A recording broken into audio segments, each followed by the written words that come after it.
Okay, let us begin. So it's welcome everybody to this week's Majorana-Raychaudhuri seminar series. Today we have Paola from San Sebastián University, Chile, and she's going to talk about dark matter from Dark Axion portal. So we will send you a reminder when 5 minutes are left. Thank you, and thank you, Anish, for the kind invitation to speak in this seminar series. I'm really happy to share with you what we have been doing lately. So yeah, I'm going to talk to you about this dark matter from the Dark Axion portal, which is based in this paper here. Yeah, so this work has been done in collaboration with Jörg Jekyll from the University of Heidelberg and Bastián Díaz, who is a postdoc in the Catholic University in Chile. So the outline of my talk is that I'm going to really briefly motivate the dark matter and as a hint actually for a dark sector, to consider a dark sector. Then I'm going to introduce you how this, what we call pure dark axion portal, emerges when you impose a set2 symmetry in the dark sector. Then I'm going to tell you about how to produce axion-like particles and dark photons through freeze-in using this coupling. I'm going to tell you about standard freeze-in and also what's being called freeze-in as stronger regime, or what we call strong freeze-in. Then the cosmological constraints, some viable parameter space, the detectability of the model, and then I'm going to finish with some outlook. Okay, so the nature of dark matter, of course, is unknown to us. It's one of the main problems in modern science. We only know gravitational signals, and we do know that dark matter should be, well, if it's a particle or particles, they should be very weakly coupled to the standard model. They should be long-lived, at least the lifetime, at least bigger than the lifetime of the universe. And they should be cold enough before matter radiation equality. One way to seclude dark matter particles can be done if they interact only through messenger particles, something that is quite explored in what is being called the WIMP paradigm of particle physics, but not so much in the context of axion and axion-like particles, dark photons. So this is what I'm going to consider now, actually, that we have dark matter that interacts to the standard model only through a messenger. And yeah, as I was saying before, the fact that we need dark matter and a dark matter candidate or candidates, it's actually a hint to think about dark sector instead of this one particle paradigm. Maybe the nature is much more complicated than we think. And has been gaining strength, this idea of considering dark matter as a part of the dark sector. So we know that the most common portals to connect dark particles with the standard model, the Higgs portal, the vector portal, neutrino portal. And actually, the one I'm going to tell you about is the axion portal that couples, in principle, this axion or axion-like particles to two photons, the one here. So what we do is we extend the standard model with a new gauge boson from a new U1 gauge symmetry, and we have this singlet pseudoscalar, that is the axion-like particle. And we're going to impose a discrete Z2 symmetry in the dark sector, such that the fields transform in that way, and the standard model doesn't transform under this Z2 symmetry. And therefore, when we consider couplings through this axion portal, we realize that we are only left with this, what we call this pure dark axion portal, which couples the axion to the photon, to the dark photon. And remarkably, all the other couplings are absent because of this Z2 symmetry. So kinetic mixing is forbidden. The coupling of ALPS to two photons is forbidden. And also the coupling of the ALP to dark photons. So in that sense, we call this the pure dark axion portal because it's the only interaction that remains.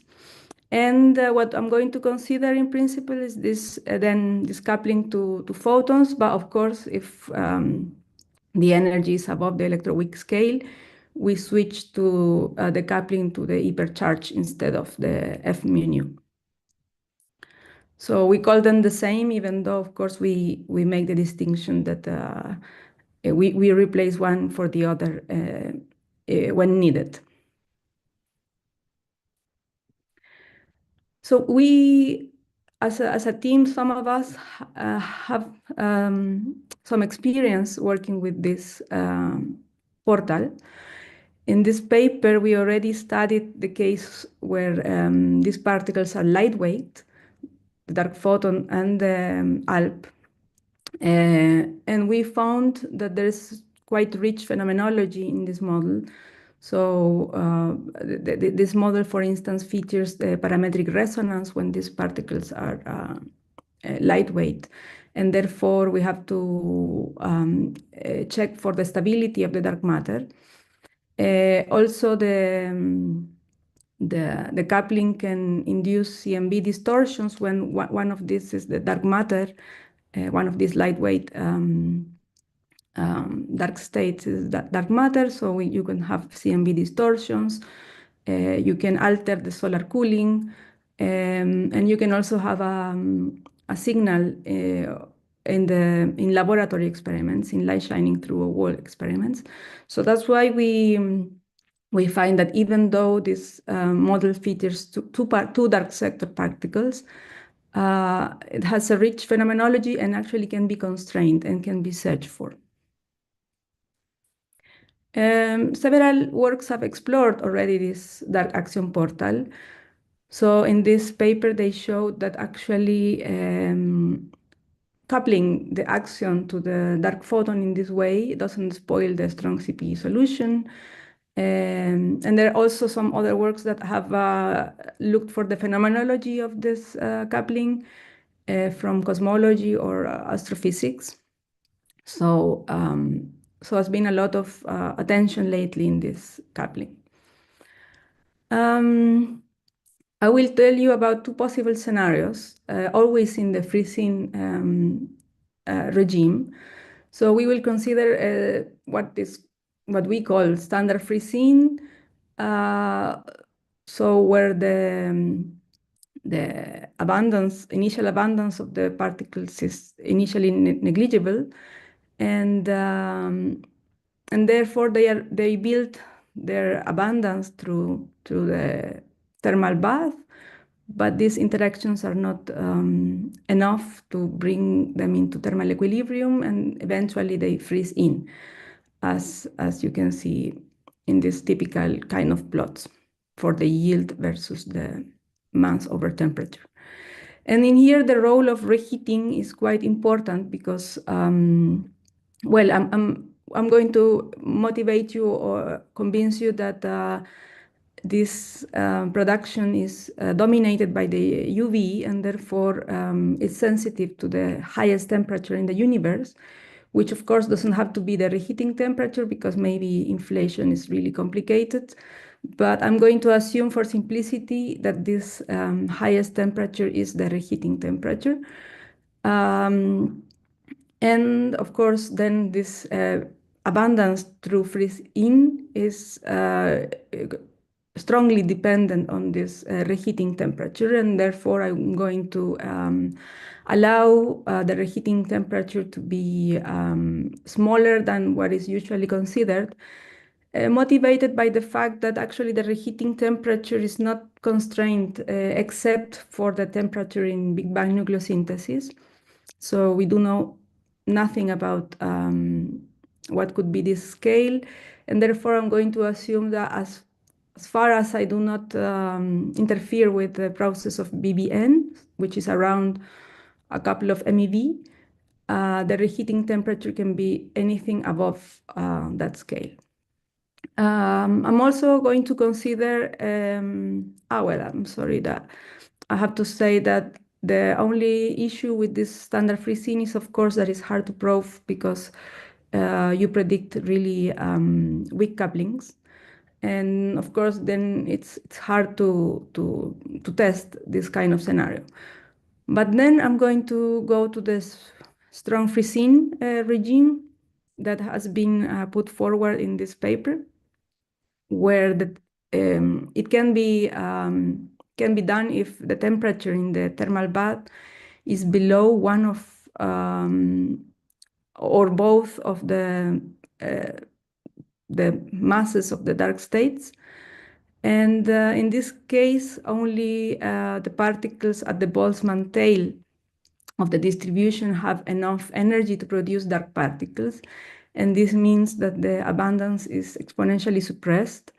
And in order to uh, uh, get the correct Rayleigh abundance, you can compensate this with high couplings, and therefore you end up with freezing at strong coupling. And this is a quite nice scenario because then it can be detectable either via observations or laboratory experiments. In both cases, I assume negligible initial abundance for dark particles.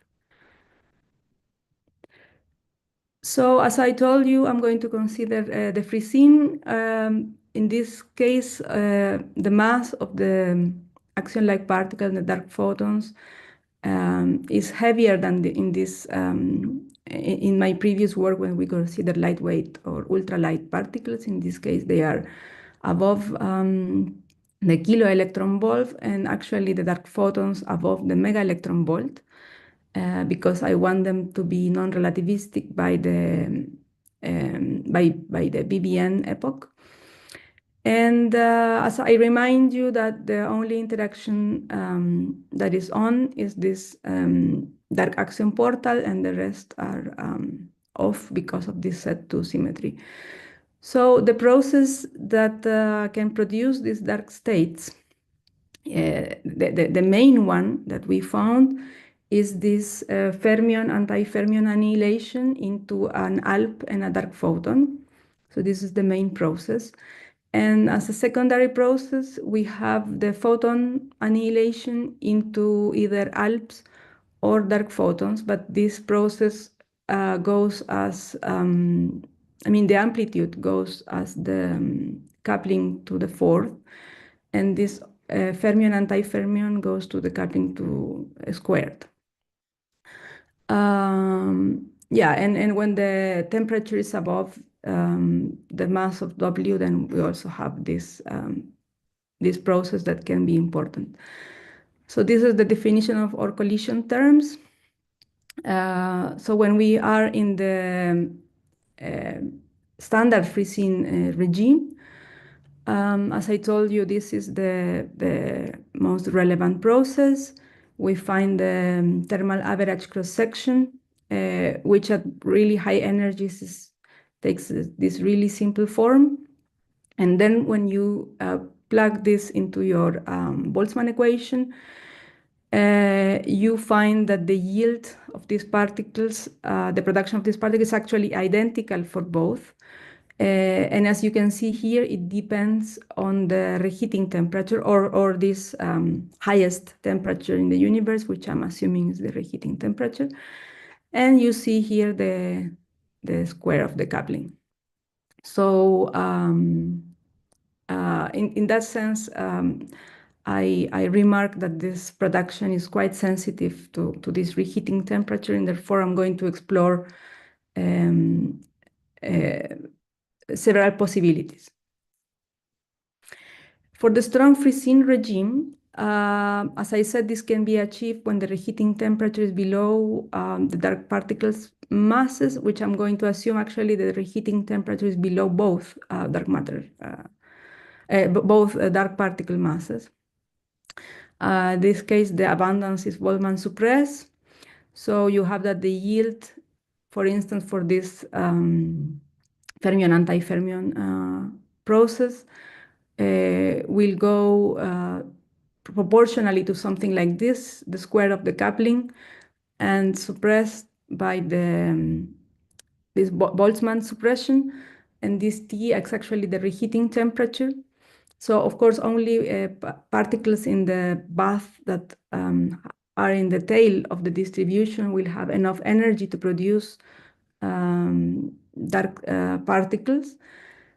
And this leads that the correct Rayleigh abundance can be obtained by, to much higher couplings than in the standard freezing scenario. For the storm freezing regime, we find something like this. So in this plot, I'm showing you the coupling versus the reheating temperature. So when the particles have, in here I'm showing you this plot for dark photon masses of 2, 10, and 30 GeV, and the ALP mass is set to 1 GeV. So when the particle masses are comparable, the rate of production is similar for both. And well, these lines have the property that they give you the correct Rayleigh abundance for the ALP. So I'm going to motivate why we are thinking the ALP as a dark matter candidate. But in principle, just to say that these points give you the correct Rayleigh abundance. And when the reheating temperature is close to the mass of these particles, then the production is dominated by this fermion anti-fermion annihilation. But as the reheating temperature goes much below, in this case, the mass of the dark photon, you see here a change in the slope of this plot. First, note that, of course, the coupling is rising because as the reheating temperature is, in this case, decreasing, you start to enter into this strong freezing regime until eventually the plasma doesn't have enough energy to produce in this case, the dark photon. And therefore, the dominant process is no longer this fermion anti-fermion annihilation, but the photon-photon annihilation. And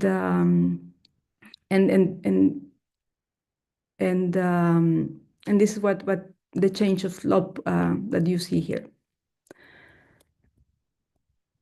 So now I'm going to tell you about the important process of decay, because I'm going to be in the scenario where first the dark photon is heavier than the ALP, and also in the parameter space where this dark photon decays into an ALP and a photon. And therefore, well, this is the interaction rate for the decay. And when this interaction rate becomes of the order of the Hubble parameter, this roughly sets the temperature for decay. And therefore, I'm going to consider decays where the dark photon is already non-relativistic when it decays, and that's why I'm only considering this term and not corrections due to relativistic decay. So in this scenario, therefore, only the ALP remains, which is stable because of this Z2 symmetry. And this is the dark matter candidate. And actually, these decays, of course, have a lot of phenomenology. And this is also quite interesting in this model that that depending on the decay temperature, there are certain constraints that the model has to satisfy. So these are two possibilities for this kind of scenario I just described. So in here in the left, I show the energy densities of both the dark photon and the ALP, and also as a reference, the energy density of radiation versus the scale factor. So initially, we have produced both the dark photon and the ALP through this freezing mechanism. And I'm already showing you a parameter space where the dark photon is non-relativistic. So it scales as the scale factor to the -3. And in this scenario in the left, the ALP is also non-relativistic at this moment. This is the scale factor at the BVN. So in this scenario, both particles are non-relativistic during BVN. Eventually, the dark photon decays at this scale factor here, and then the energy density of the ALP increases. And of course, the particles from the decay are relativistic, but they will become non-relativistic in this case really soon. Of course, this will depend on the mass of the dark photon and the mass of the ALP. And it continues redshifting as matter.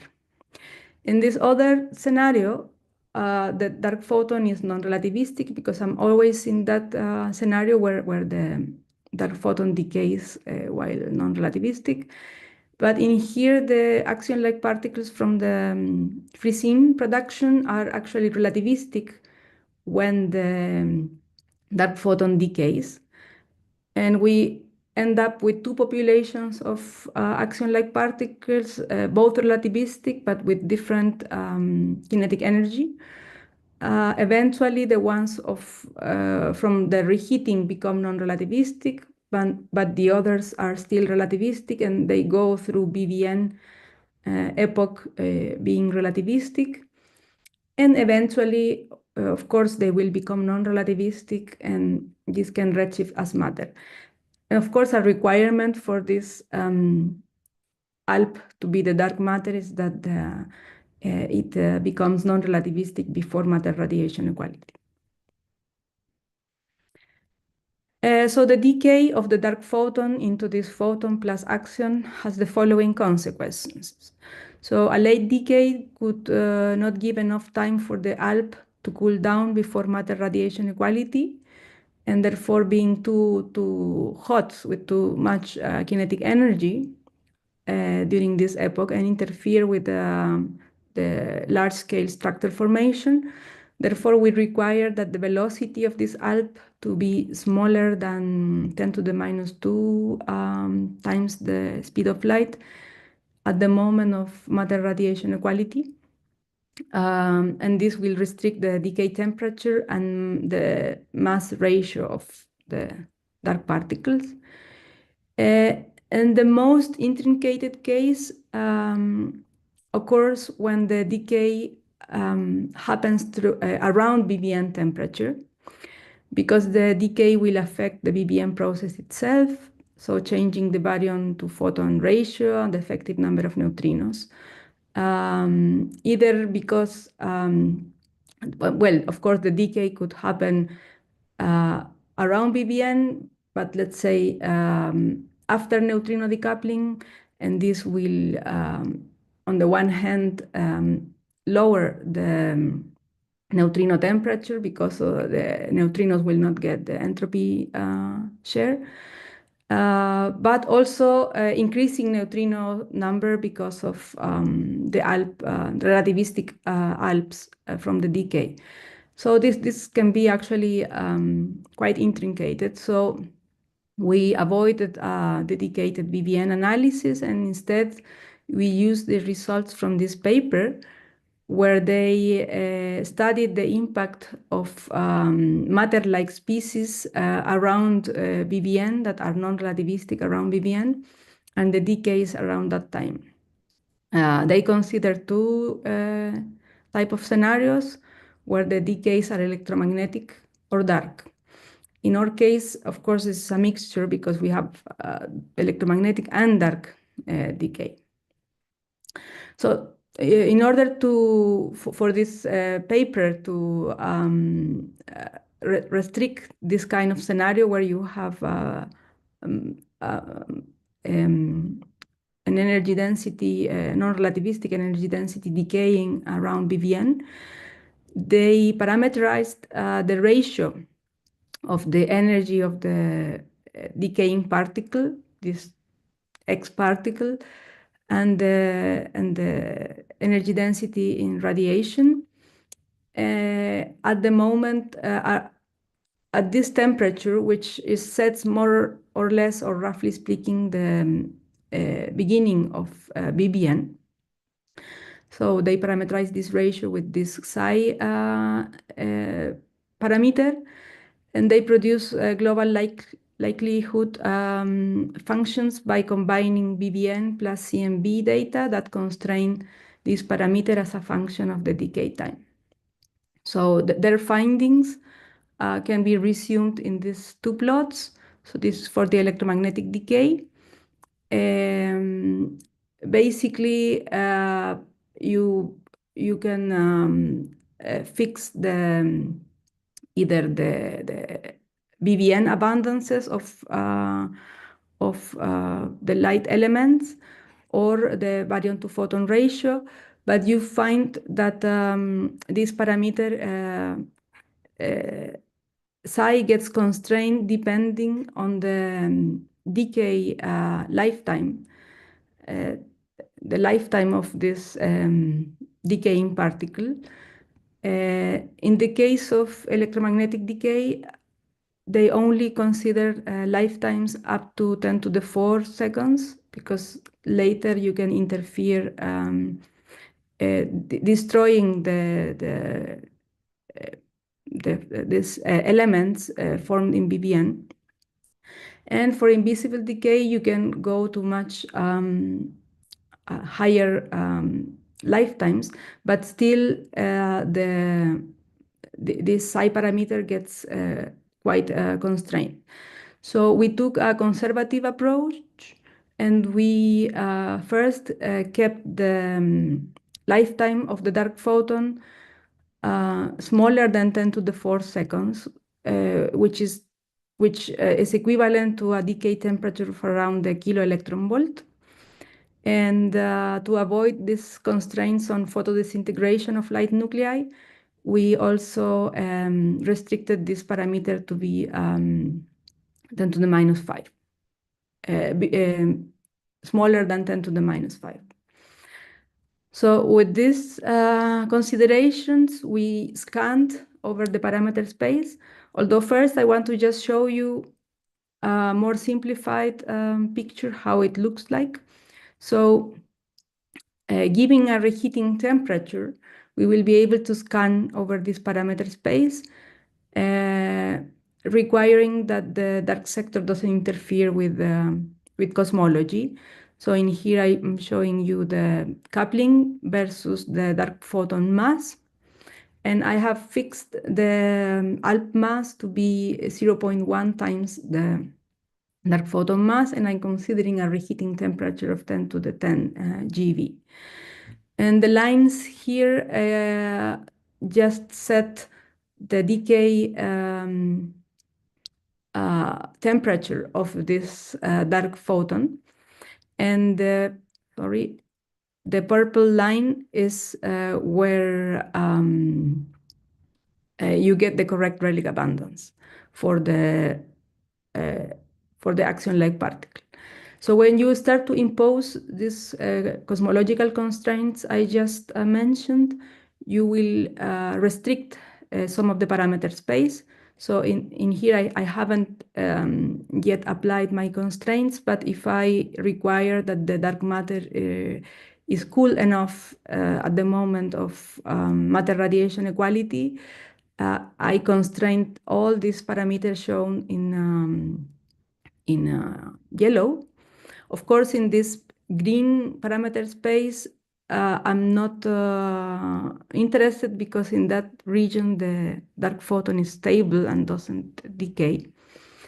And when you apply the BBN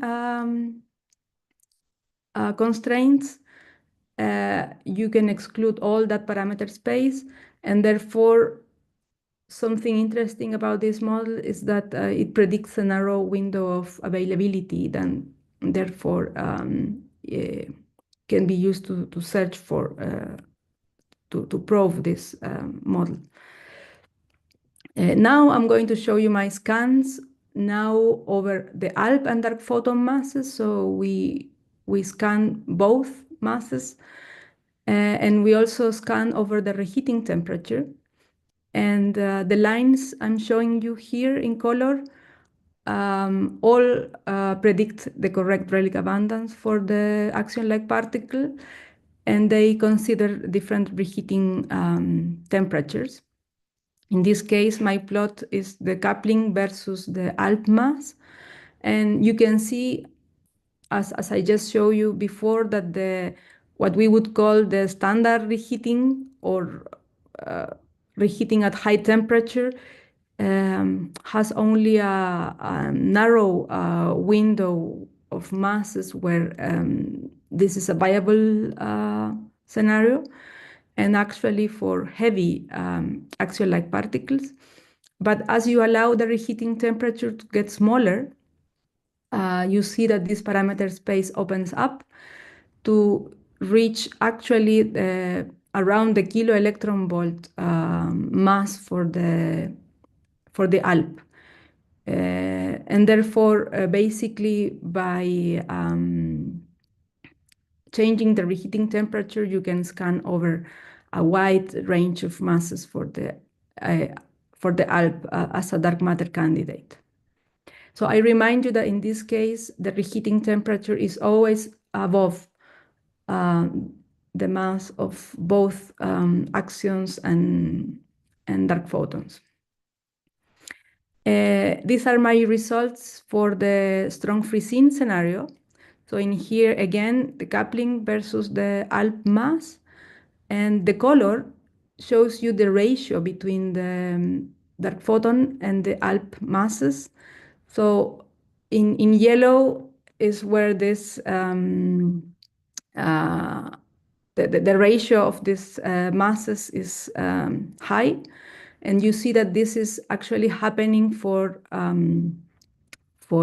high couplings, which is the reflect of the of this free scene at strong coupling that I was telling you, that in order to in this case to set the correct relic abundance, you need that one of these dark states is really Boltzmann suppressed, and this happens therefore when the dark photon is much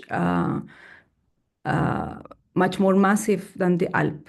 So in here I'm showing you two reheating temperatures, 1 GeV and 100 MeV. And in this case, I have set in this whole parameter space that the reheating temperature is below both dark masses. I also have a plot for 5 MeV, when now it's quite hard to find some parameter space because the production is quite suppressed, but still this is possible for masses of the ALP that get close to this reheating temperature.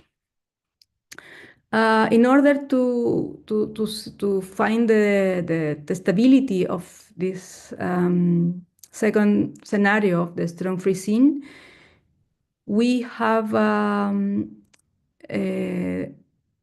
we have made this plot to connect with, oh, I'm sorry, I didn't add the reference, but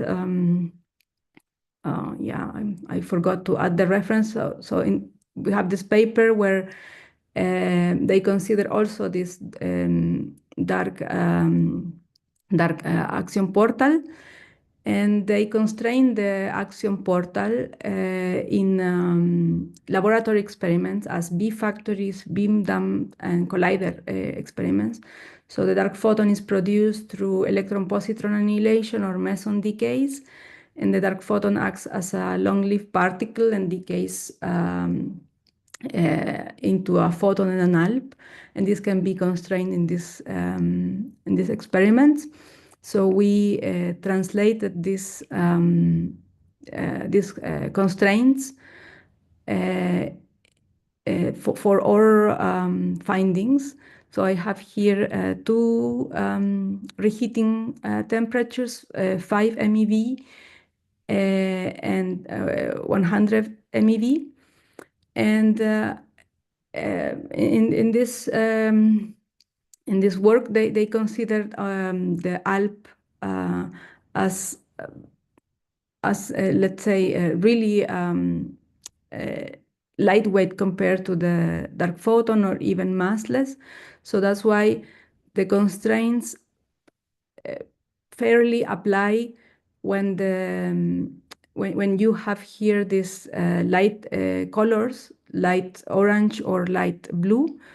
But I'm sorry, if you allow the ratio of masses to increase, so in this case, this lightweight color, this light color, it's valid for masses of the dark photon and the masses of the ALPS that are smaller than 0.1 times the mass of the dark photon. But then if you allow this ratio to increase, you can have this more intense tones, the middle orange, and already the orange when the mass can get close to the dark photon mass.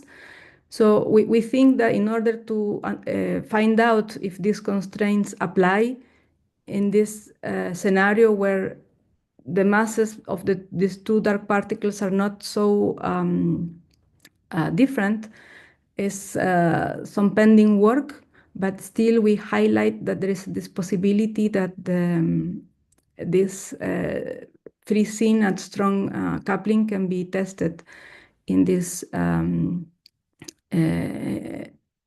using these experiments, and this could be something really as a motivation to keep looking into this dark portal.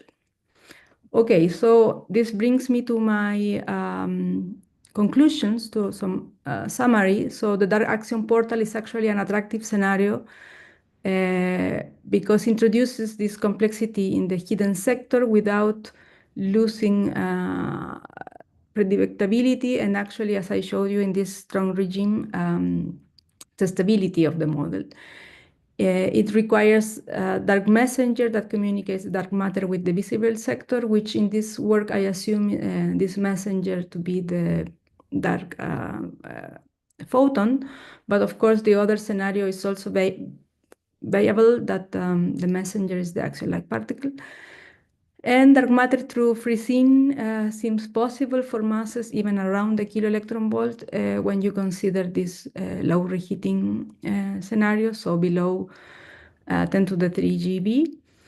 And if the reheating temperature is below one or both masses of the ALP or the dark photon, there is this suppression in the abundance that can be compensated by stronger couplings. And this is quite interesting scenario because it can be potentially detectable. And that's it. Thank you very much for your attention. So thank you very much for this nice talk. And if anyone has any question, please unmute yourself and ask.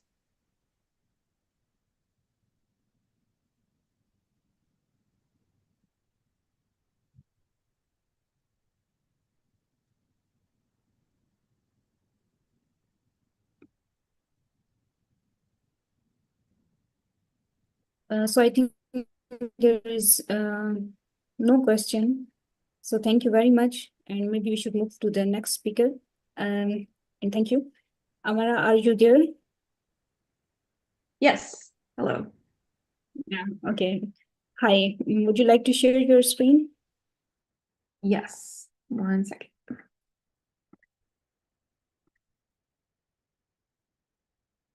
So let's wait for 3 minutes because we are a bit earlier and then we will start. Okay, sounds good.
I think we can start now. So our next speaker is Amara McCune, and she will talk about gravitational waves from stochastic scalar fluctuations.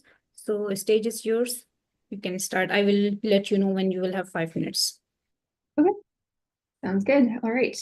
Hello, everybody. So thank you for the introduction and the invitation to give a seminar. So my name is Amara, and today, as stated, I'm going to be talking about a work I did with my colleagues Reza Ibadi, Shubit Kumar, Lian Tao Wang, and Hanwen Tai, entitled Gravitational Waves from Stochastic Scalar Fluctuations. So I want to start this talk from a broad perspective of the current state of precision cosmology, and in particular, inflation. So the inflationary paradigm, as we all know, has been incredibly successful at reconciling the problems of traditional Big Bang cosmology. It solves the horizon and flatness problems, and it predicts a nearly scale invariant spectrum of adiabatic curvature perturbations, which are consistent with what we observe in the cosmic microwave background and large-scale structure.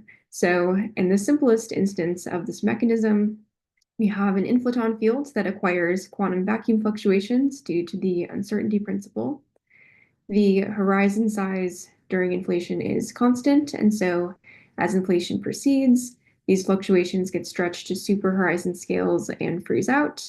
But as inflation ends, they re-enter the horizon and seed the primordial density fluctuations that then show up in both the CMB and large-scale structure.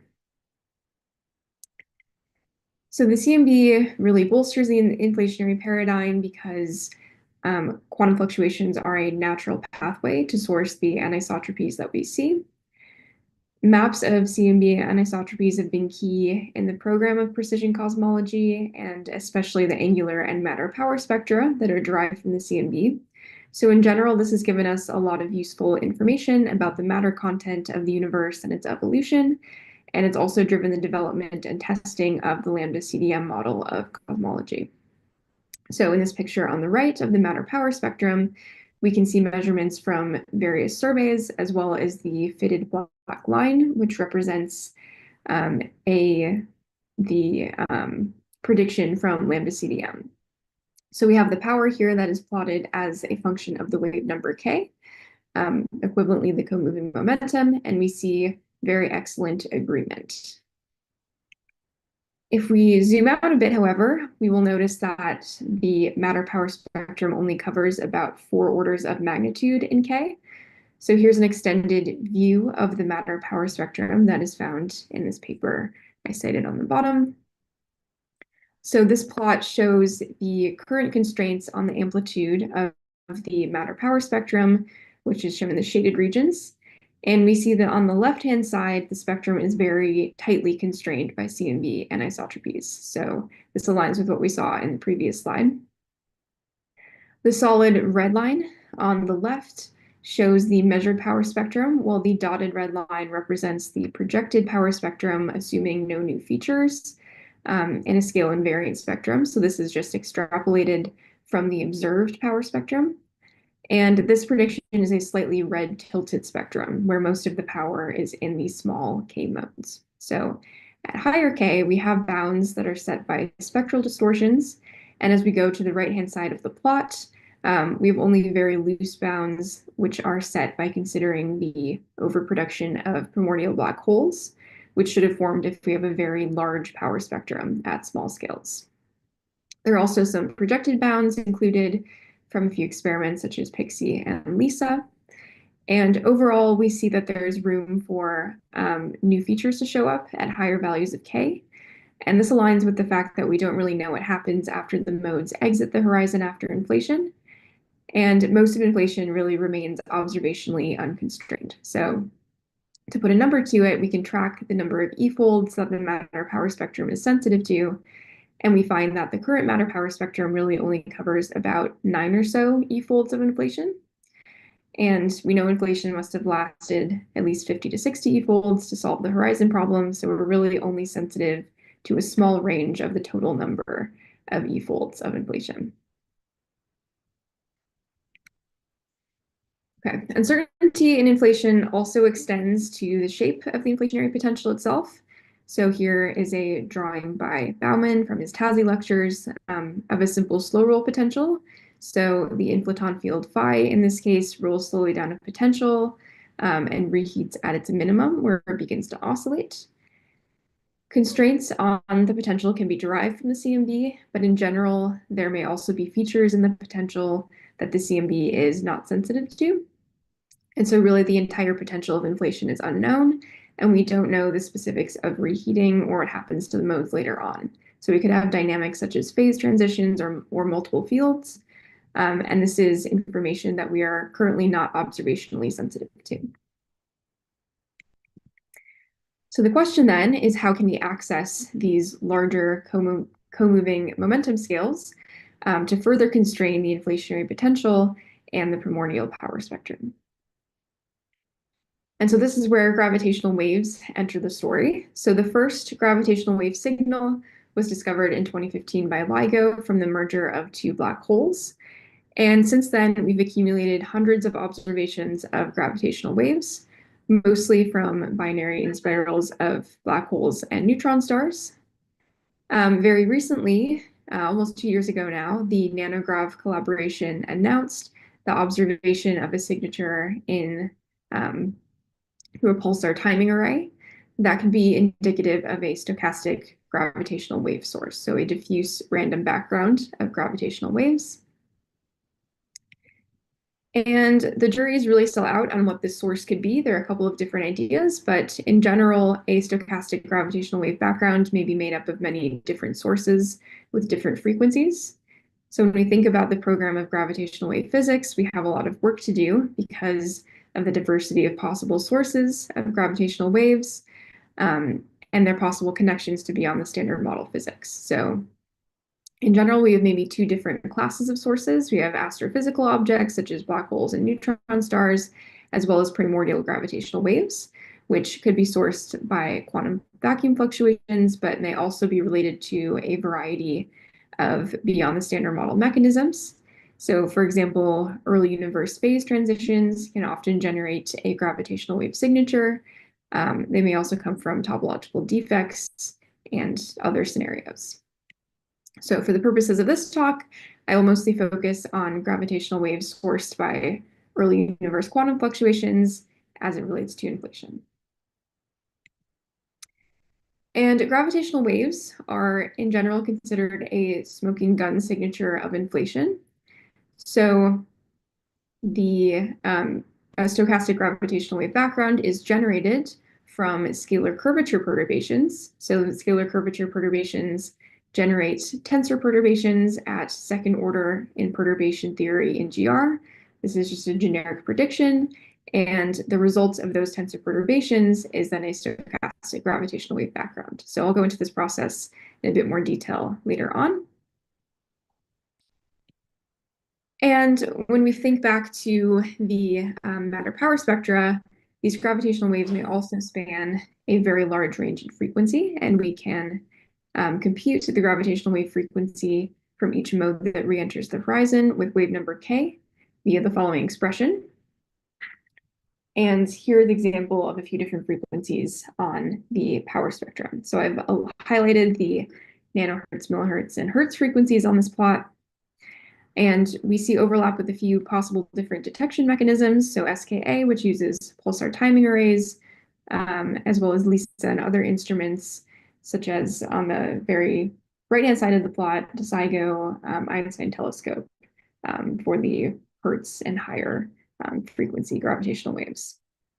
This range of frequencies also allows us to probe possibly a very wide range of energies. So for example, gravitational waves in the millihertz regime can probe events of about 10 TeV, with higher frequency gravitational waves allowing us to probe even higher in energy. So to kind of summarize, there are a number of features in the early universe and inflation that are known from the CMB and large scale structure, in particular, the power spectrum of small momentum modes and about the last 50 to 60 e-folds of inflation. And gravitational waves can really be a complementary probe and provide information about modes of large co-moving momentum, as well as probe features in the inflationary potential and possibly further e-folds of inflation. Okay, so thinking back to the generation that and stochastic gravitational wave background for inflation, we note that a larger stochastic background will be visible from larger initial scalar curvature perturbations. So from CMB constraints, the spectrum of curvature perturbations should have a red tilt at large scales, but we've seen that there in the power spectrum is not very constrained at small scales, so there's also room there to have a blue tilt. And so the question we can then ask is, what are the mechanisms that lead to such a large curvature power spectrum? Okay, and so this brings me to the main topic of my talk today. So with these motivations in mind, I will introduce a mechanism to generate a blue tilted power spectrum at small scales via the presence of scalar spectator fields during inflation. So we will see that this leads to a stochastic gravitational wave background that may be accessible to near future probes. So here's a brief outline of the rest of the talk. So first, I'll briefly review the details of the generation of the stochastic gravitational wave background during inflation, as well as the stochastic formalism that we used in our work. Then I will introduce the mechanism for the scalar production of gravitational waves from large curvature perturbations. I'll go into the cosmological history for this scenario. And finally, I'll go over a few benchmark scenarios, present the results for the curvature power spectrum and gravitational wave signatures, and end with a few conclusions. Okay, so starting then with a brief review of gravitational waves and inflation. So in GR, we can write a transverse traceless tensor perturbation in the following way, where we sum over two possible polarizations. Here, tau is the proper time and k is the co-moving momentum. These tensor modes then evolve according to the following equation of motion, which are the second order Einstein equations. The term on the right-hand side is a source term, which is proportional to the stress energy tensor, and this contains all of the second order contributions from scalars and their spatial and time derivatives. Each metric perturbation phi is then directly proportional to a curvature perturbation zeta. So here the proportionality is dependent on both the equation of state parameter W as well as a transfer function that encodes how the metric perturbation evolves. This is also dependent on W and in general will differ depending on the cosmological history that you are considering. So then in the presence of density perturbations, the stress energy tensor is proportional to the following term, where zeta is our curvature perturbation. And so we can think about the generation of tensor perturbations in a Feynman diagrammatic way, where two curvature perturbations come together to source the tensor perturbation. And the creation of a stochastic gravitational wave background can then form from superimposing all of these tensor modes. We can see then that the gravitational wave signal is directly proportional to the spectrum of tensor perturbations by computing its energy density. So we can characterize the signal strength, omega, as the energy density per unit of logarithmic frequency f, where h here is the strain. And we can compute the energy density based on the ensemble average of the tensor perturbations, including both terms for kinetic and potential energies, where the primes here indicate that we've removed momentum conserving delta functions. So all we do is plug this in, and we see that the signal strength is proportional to this power spectrum of tensor perturbations. Okay, so shifting gears now to the stochastic formalism of how we actually treat these perturbations in our work. So during inflation, we create fluctuations quantum mechanically according to the following picture.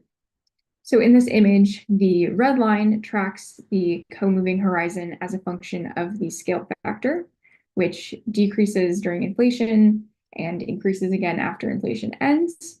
The blue line tracks an individual density perturbation. During inflation, density perturbations are created inside the horizon. As the universe inflates, each perturbation will be stretched to larger scales and eventually freeze out, only re-entering the horizon after inflation ends. And when these fluctuations re-enter the horizon, they will unfreeze again and begin to oscillate. And this is what generates the gravitational waves that make up the stochastic background. So these gravitational waves are sometimes known as second order gravitational waves because they are directly generated from the curvature perturbations, but those perturbations themselves are formed earlier. And it's only once they re-enter the horizon that they see the gravitational waves themselves. So this means that we can differentiate perturbations at small scales with those at large scales. So small scale perturbations must be treated quantum mechanically, but perturbations that have frozen out can be treated classically. And so this is the main idea behind the stochastic formalism.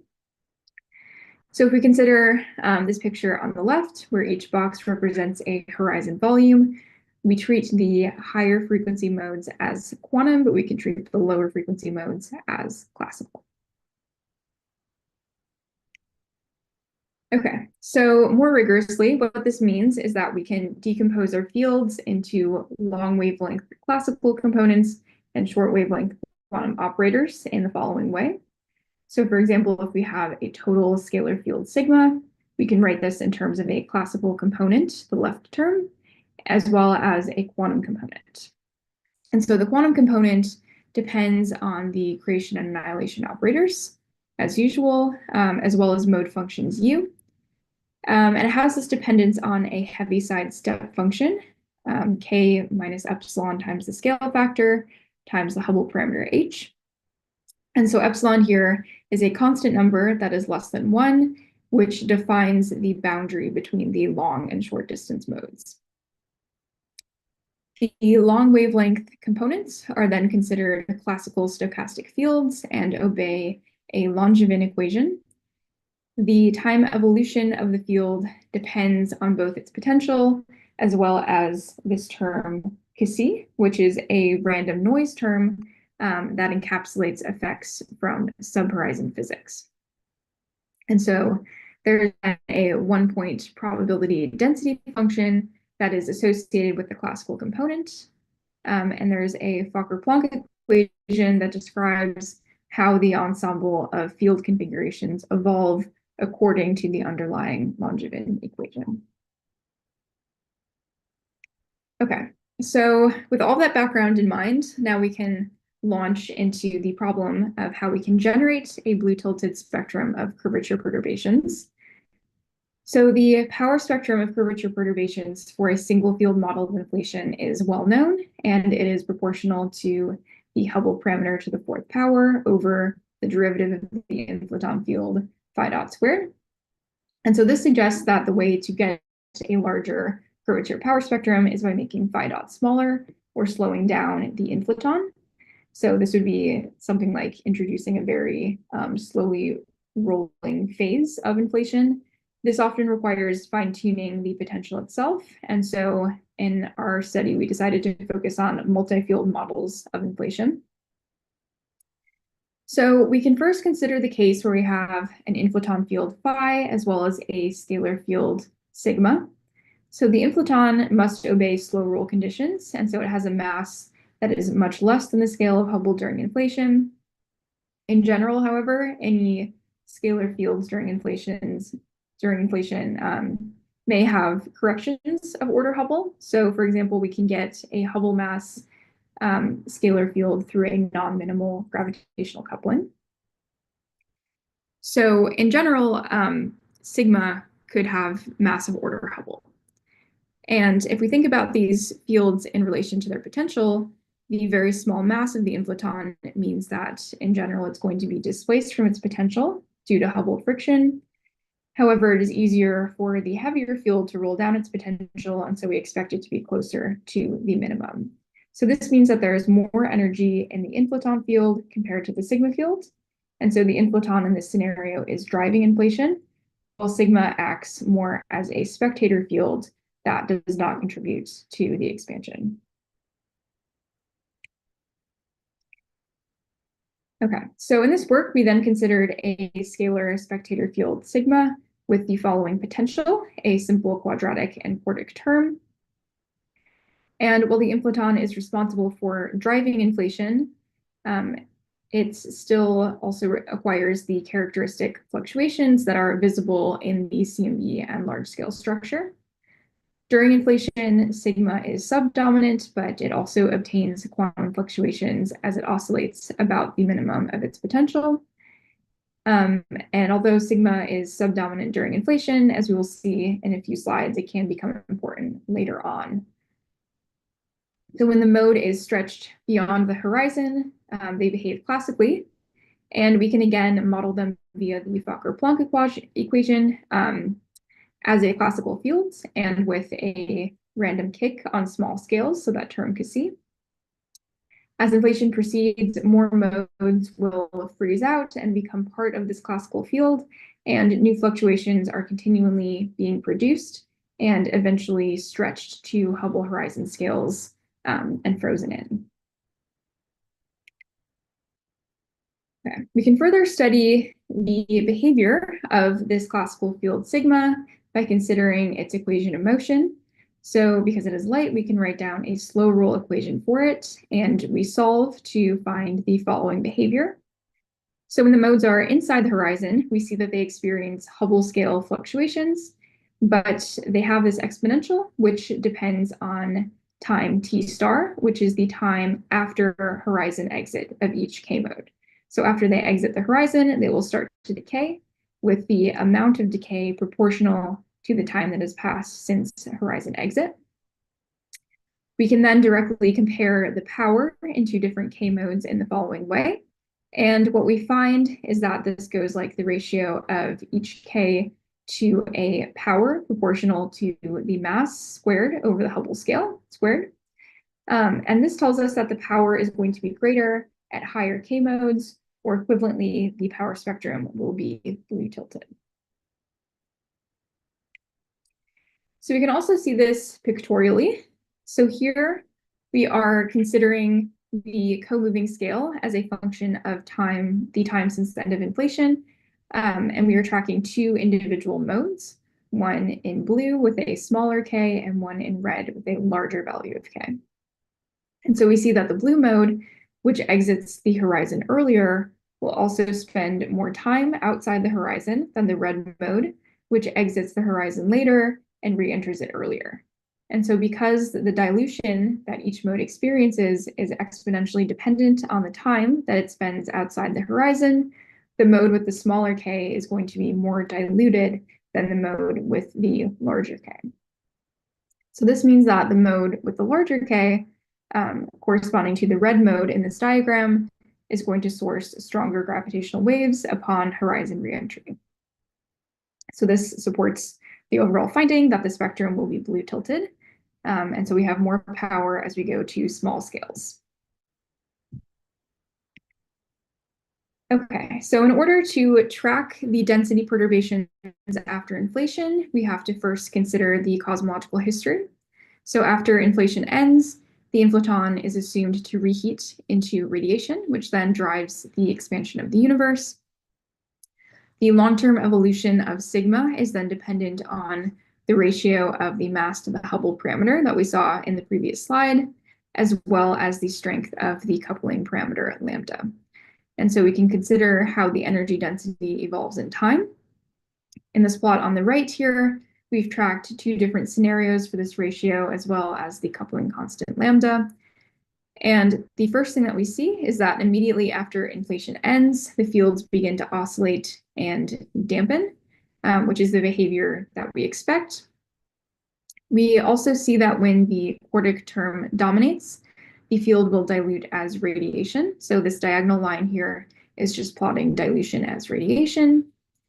If instead the mass term dominates, the field immediately begins to dilute as matter. So in the long term for both scenarios, the field will dampen enough that the dilution will be matter-like. And so for this work, we've assumed a history like the blue curve in which the dilution is predominantly matter-like. Okay, so we can then track each curvature perturbation in the following gauge invariant quantity, which describes a perturbation on a uniform density hypersurface. So psi here is a fluctuation in the spatial part of the metric, while delta rho is a fluctuation about a homogeneous density. And we are assuming that the metric fluctuations are in Newtonian gauge. The total curvature perturbation is then given by the following quantity. So as previously explained, we assume that phi dilutes as radiation after inflation, and so we denote its contribution to the perturbation as zeta sub r. We also have a contribution from sigma. We can equivalently define the total zeta as having a contribution from zeta sub r, as well as this isocurvature perturbation, which we call S sub sigma. And so we can see that the evolution of zeta is going to be determined by this ratio F, which we define as the relative energy density between sigma and radiation. And so this is going to be a time-dependent quantity. Since zeta r and S sub sigma are uncorrelated, we can then determine the dimensionless curvature power spectrum as the sum from of the contribution from the inflaton field plus the sum of the contribution from isocurvature, which is again multiplied by this time-dependent quantity, which includes dependence on F sub sigma. We can compute a few quantities in addition to the curvature power spectrum, including the spectral tilt and its running. So all of these quantities are now going to be dependent on F sub sigma. And the key point is that because the energy density of the inflaton is dominant during inflation, we initially have F sigma small, but after inflation ends, it may be larger. And so this means that on small scales, we can remain consistent with CMB bounds because earlier on F is small. We can see that the curvature power spectrum is dominated by the inflaton contribution in this limit, same with the spectral tilt. And so all of our current bounds will hold. As F becomes larger, we get more of a contribution to the curvature power spectrum, as well as the spectral tilts. And this is when we observe that blue tilted behavior. Okay, so now we have our general scenario set up, and we actually want to compute both the curvature power spectrum as well as the spectrum of secondary gravitational waves that are generated from it. So let me dive into some of our results. So in order to derive the spectrum of curvature perturbations, we need to solve the Fokker-Planck equation for our particular potential. So we can do this by recasting the probability density function in terms of eigenfunctions and their corresponding eigenvalues. So those are the values lambda here in this first expression.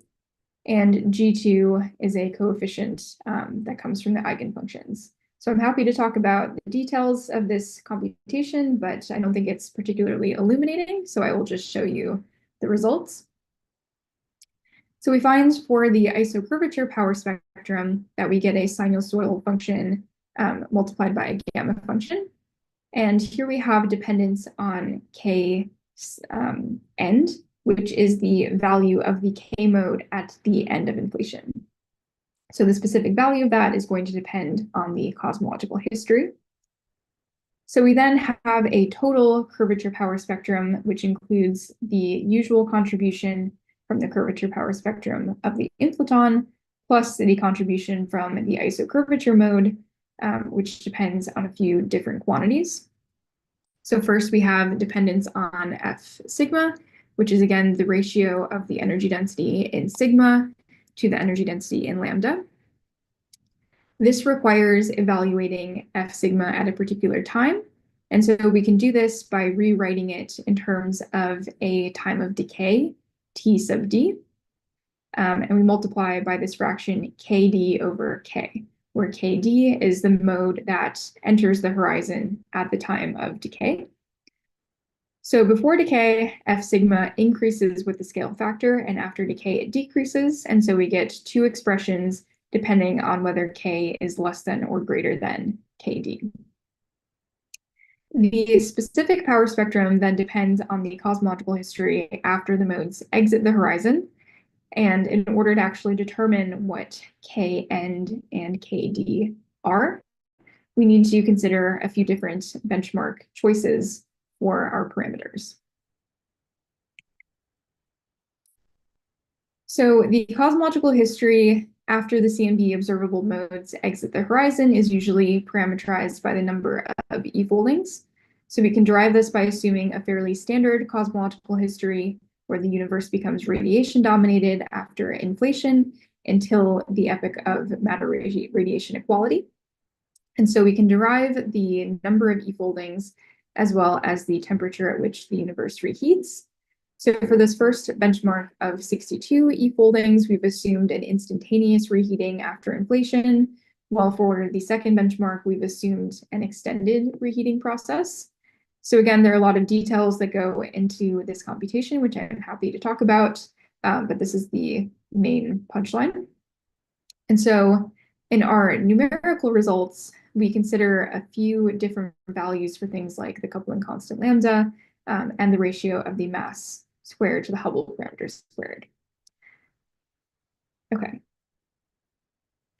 So then here are the plots of the curvature power spectrum as a function of k for 3 different benchmark scenarios. So we varied a few different parameters here to get these results. The first and second plots show the spectrum at a fixed ratio of m squared over h squared for 2 different numbers of total e-folds of inflation, corresponding to the 2 different reheating scenarios. We can see that increasing the number of e-folds shifts the power spectrum to the right. Within each individual plot, we have a few different results. So the line style here differentiates between a few different values of the coupling constant lambda, and the color corresponds to 2 different choices of F sub sigma, which again is the ratio of energy density in sigma over the energy density of radiation at the time of decay. So we can see that increasing F, which corresponds to more energy density in sigma at decay, shifts the overall spectrum up and to the left. And we also see that decreasing the coupling constant lambda increases the power spectrum. This dotted line KD represents the mode that re-enters the horizon at the time that sigma decays. So we can see that a larger fractional energy density F corresponds to a slightly earlier decay time for sigma. The third plot here represents a different scenario in which we fix the value of F and vary the fraction m squared over h squared. And we can see that increasing this ratio decreases the amplitude of the power spectrum. And this is because that increases the exponential factor that damps the sigma modes. So we can see that overall, we start at lower values of K with the standard power spectrum and red tilted behavior that we expect from current measurements. And we go through this period of blue tilts. And after sigma decays, we revert back to the standard red tilted behavior. So there are many potential overlaps in the signal with future probes of the curvature power spectrum. So in all three scenarios, the signal falls within the projected sensitivity of SuperPixie, which will measure CMB spectral distortions. For the first two scenarios, there's also overlap with ASTRO-M, which is a precision astrometry probe, as well as measurements through things like pulsar timing arrays. Okay. So we can then, from the curvature power spectrum, derive numerically the results for the gravitational waves. So we also plotted here the spectrum of gravitational waves as a function of the frequency f for the same set of scenarios. So again, each individual plot shows the gravitational wave spectrum as a function of frequency for various choices of lambda, f, and the m squared h squared ratio. The process of computing this gravitational wave signature from the curvature power spectrum is pretty numerically challenging, and I can go into details if you want. But again, here the first two plots are showing the effect of the number of E-folds on the spectrum, again, relating to those two different reheating scenarios. We can see that increasing the number of E-folds increases the peak frequency of the signal. The amplitude also increases as we increase both lambda and f. And the third plot on the right shows that a higher value of m squared over h squared leads to a decreased peak. So all of this aligns with our expectations from the curvature power spectrum plots, where in general we expect a larger curvature power spectrum to also source a larger gravitational wave signal. In general, we can see that as f increases, or as more energy density is in sigma versus the inflaton field, we get a larger gravitational wave signature. Increasing m squared over h squared also leads to more damping of the sigma modes, and so the overall gravitational wave spectrum will be diminished. In terms of the peak frequency, we can see that this shifts according to f, with a higher peak frequency achieved for a lower value of f. And again, we've plotted projected sensitivities for a number of near future gravitational wave observatories. So we see that ultimate DeSigo will be an especially relevant observatory to probe the scenario that I presented here. In all three benchmark scenarios, we have significant overlap with ultimate DeSigo, and depending on the number of E-folds and density fraction f, we may also get some overlap with DeSigo or BBO or a few other probes.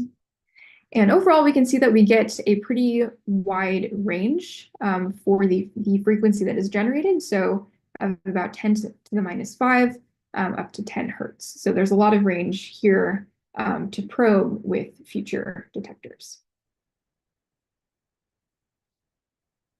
Okay, so with that, let me wrap up with a few conclusions.